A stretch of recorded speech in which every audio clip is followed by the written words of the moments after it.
So you want to learn how to make homemade Pop-Tarts like Taylor does for Travis? Super easy, only a few ingredients. Let's get started. Start by lining up your 2 pie crusts and trimming the edges to square it off. Then you're going to divide it into 6. Next, separate the tops from the bottoms, keeping them in order so you remember which one goes with which, just in case they're not exactly the same size. I put the bottoms onto a parchment-lined sheet tray, and using my homemade jam, I put just a little spoonful in the center of each of the bottoms. You could do these in just about any flavor variation of your choice. Endless possibilities, really. Then I take some water and run my finger around the edge of each of the bottoms. This is going to be the glue to adhere the top to the bottom.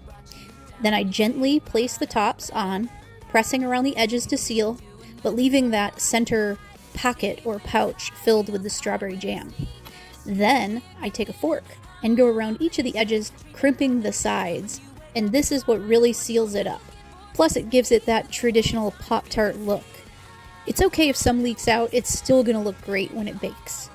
Once you get all the edges crimped, you're going to bake it in a 350-degree oven for about 12 minutes, or until they're just lightly golden brown.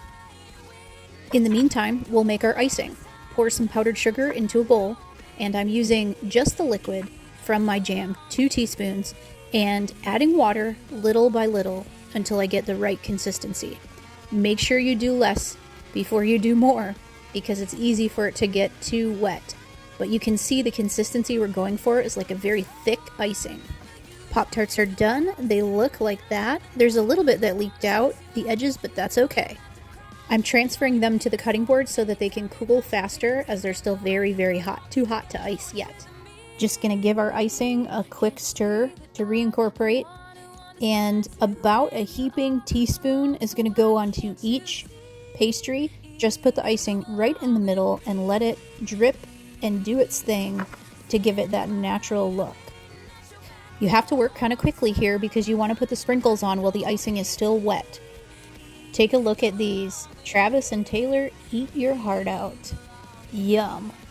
Perfect homemade Pop-Tarts.